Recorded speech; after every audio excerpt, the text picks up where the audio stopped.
Well, hello. It's time, once again, to check on my worm bins.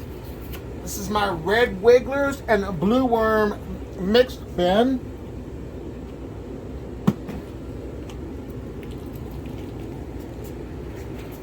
It's looking good. No worms on the side. All the worms are chilling in here. A nice batch of worms. If you leave these worms alone, they'll produce more worms for you. So leave your worms alone and let them get down to business with the food scraps.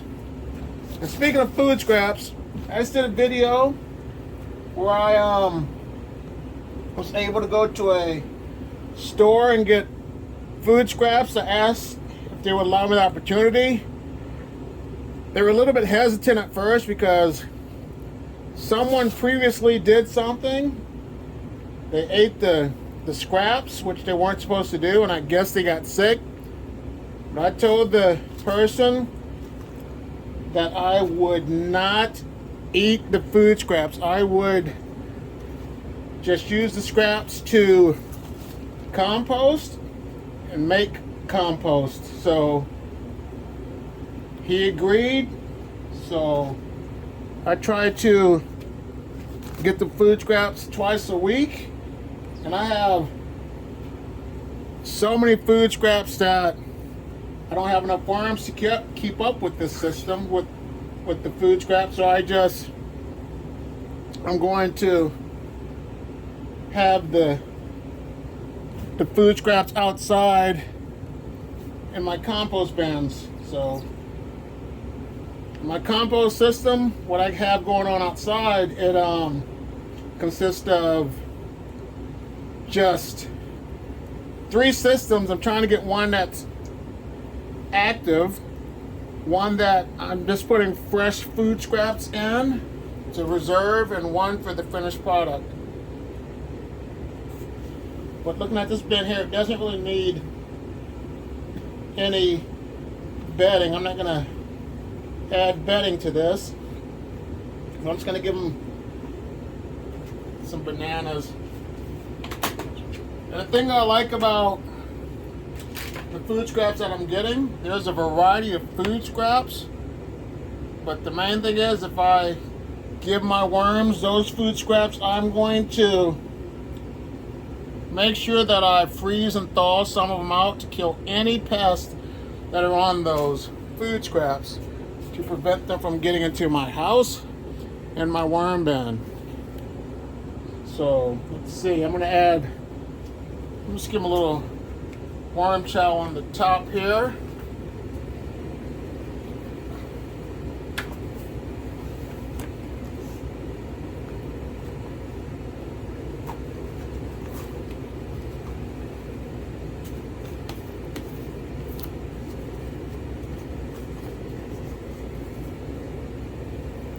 There they go. It's just some previously flaxseed and some oats grounded up. So that's my secret ingredient to making my worm chow. And give them some eggshells too. Some people, when they make their worm chow, they already add the eggshells in there. But I don't do it. This is just what I do for my worms. But do what works best for you, because the worms are still getting all their vitamins and nutrients and all that from all the food scraps. You're getting the grit. So make your worm chow the way you would like to do it, and let me know how you make yours, because I'm really interested in learning other methods. So I'm just going to cover this up with some bedding. Put that right there. I'm going to call this one good to go. This is my first worm bin with European night crawlers in it. They are staying inside the bin. There's a couple on the side, none on the lid. So that means they're good to go. But I got to be honest with you folks about the food scraps. A couple years ago I asked the place if I could get some of their food scraps. And they told me no. So I didn't get mad.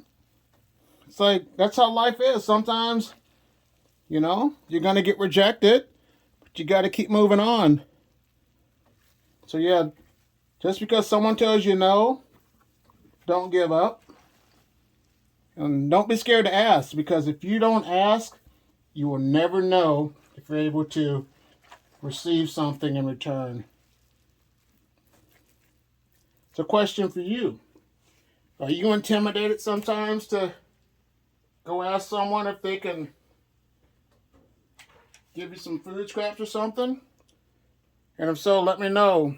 What's hindering you from connecting with that place to get your food scraps?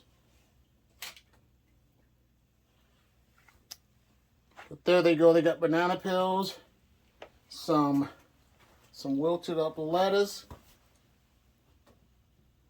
I'll give them a little worm chow as well.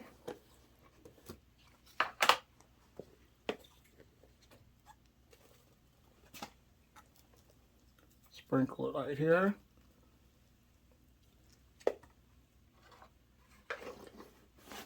Put the lid back on my worm chow. Cover this up with some bedding.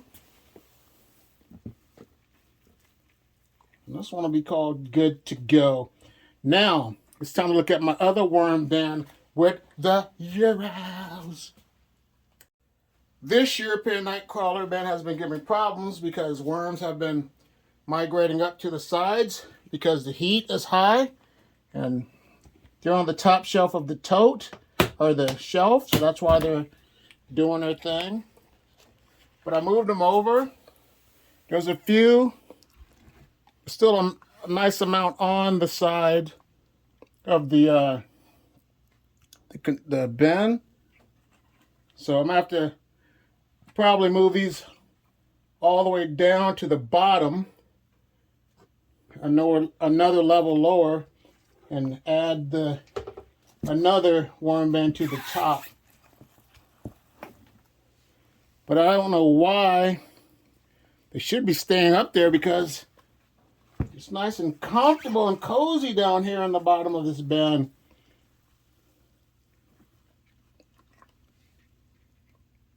So let me do a little movement of these worms. I hate to see them go on the floor, so I'll try to save them. So let me take care of that real quick. All right, I went ahead and did some moving around, and I'm going to move this bin down another shelf to see if that helps out. But I know since the heat's up there, that's why they're going up there. So I agree with you viewers with your comments. So this one's good to go. Now let's look at my other worm bin with the diversity and inclusion worms. The diversity and inclusion worm bin has reds, blues, and Euros, which are still in there. There's a couple up high, but other than that, no worries because they're staying in this bin. But I know that they are going to need some new bedding. I think I'll go one more week before I do that. Then I'm going to migrate these bad boys over to get ready to prepare these castings to be harvested.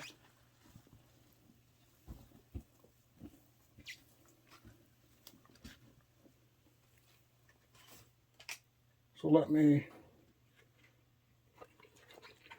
pack their lunch. That way they'll have a little extra bedding in there, so let's give a little Scooby snack.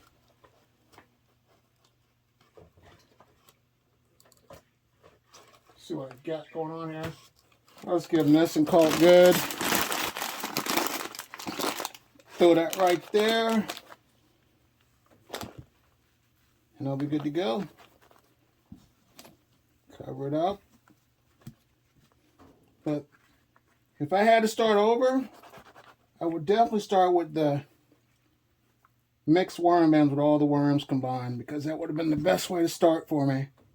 But it's all trial and error. You learn new things daily. So now let's look at my other worm bin with the junk mail in it. This is my junk mail worm bin. It had some mold in it previously.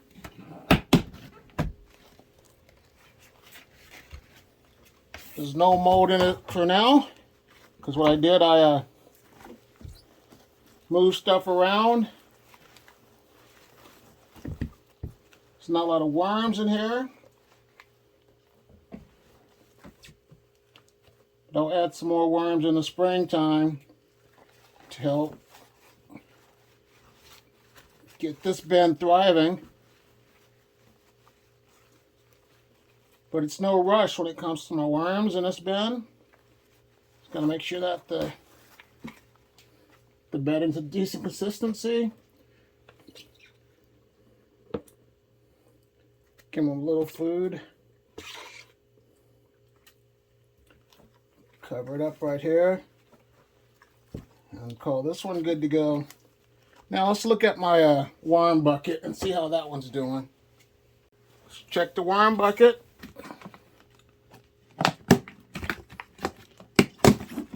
It has European night crawlers in it.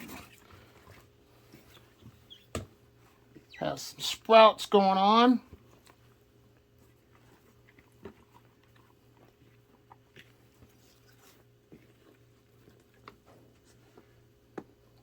Not a lot of worms in here for now. But they say with this worm bucket, it can hold at least 200 worms. There's no worms on the bottom. Between 200 and 250 worms. I don't know exactly how many worms that this bin will hold. But it's a 2.5 gallon bucket system. I asked Rob if he, the founder of the worm bucket kit, if he would count the worms to let me get an estimate. But let me just give him some worm chow.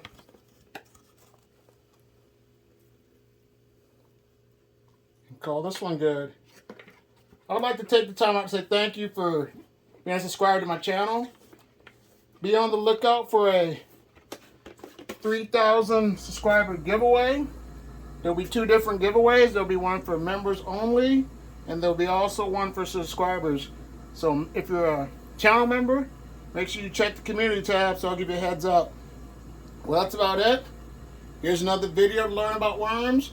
Like, share, subscribe, and have a great day. Bye.